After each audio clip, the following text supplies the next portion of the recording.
নির্বাচনে বিজয়ী হয়ে সরকার গঠনের পর দলীয় কাজে কিছুটা স্থবিরতা নেমে এসেছে বিএনপিতে। দলের ভেতর ও বাইরে এমন আলোচনা হচ্ছে, সাংগঠনিক নেতারা সরকারের গুরুত্বপূর্ণ দায়িত্বে থাকায় দলীয় কাজের সমন্বয় করতে পারছেন না।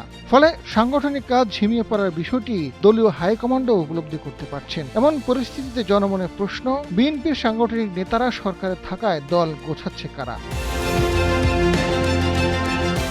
বিএনপির শীর্ষ নেতারা জানান, দলের বেশ কয়েকজন সাংগঠনিক নেতা সরকারে থাকায় আগের মতো সংগঠনকে সময় দিতে পারছেন না। দলের মহাসচিব মির্জা ফখরুল ইসলাম আলমগীর স্থানীয় সরকার মন্ত্রণালয়ে দায়িত্ব পালন করছেন। নজরুল ইসলাম খান ও রুহুল কবির রিজভী মন্ত্রী পদমর্যাদায় প্রধানমন্ত্রীর উপদেষ্টা হয়েছেন। তাই সে অর্থে সাংগঠনিক কোনো কর্মসূচিতে তারা থাকতে পারছেন না। তবে দল গোছাতেও মূল দায়িত্বে রয়েছেন এই তিন নেতা। তাদের নেতৃত্বে ইতিমধ্যে সাংগঠনিক বিভাগীয় কমিটি গঠন করা হয়েছে।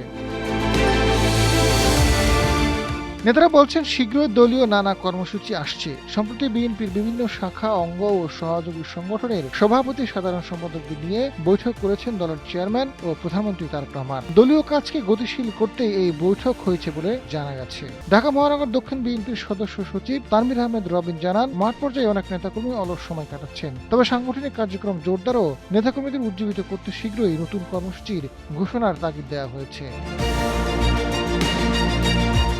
বিএনপির ভাইস চেয়ারম্যান শামসুজ্জামান দুদু জানান, ফ্যাসিবাদ সরকার সবকিছু তছনছ করে গেছে, যে কারণে পুরোপুরি সাংগঠনিক কাজ বেগবান করতে আরো সময় দিতে হবে বিএনপিকে। দলীয় প্রধান সহ শীর্ষ নেতারা সরকার দায়িত্বে রয়েছেন, তাই প্রশাসনিক বিভিন্ন কাজ ও নির্বাচনী ইস্তাহার বাস্তবায়ন নিয়ে কাজ করতে হচ্ছে। তাই দলকে কিছুটা সময় কম দিতে পারেন। তবে দল গোছানোর কাজে দলের শীর্ষ নেতারা নিরলস কাজ করছেন। এবছরের শেষের দিকে কাউন্সিলরের প্রস্তুতি নিয়েও কাজ এগোচ্ছে।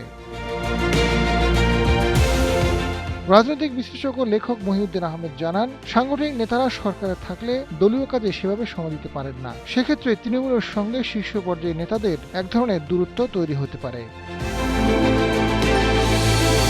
আজাদ ফারুক, সময়ের আলো।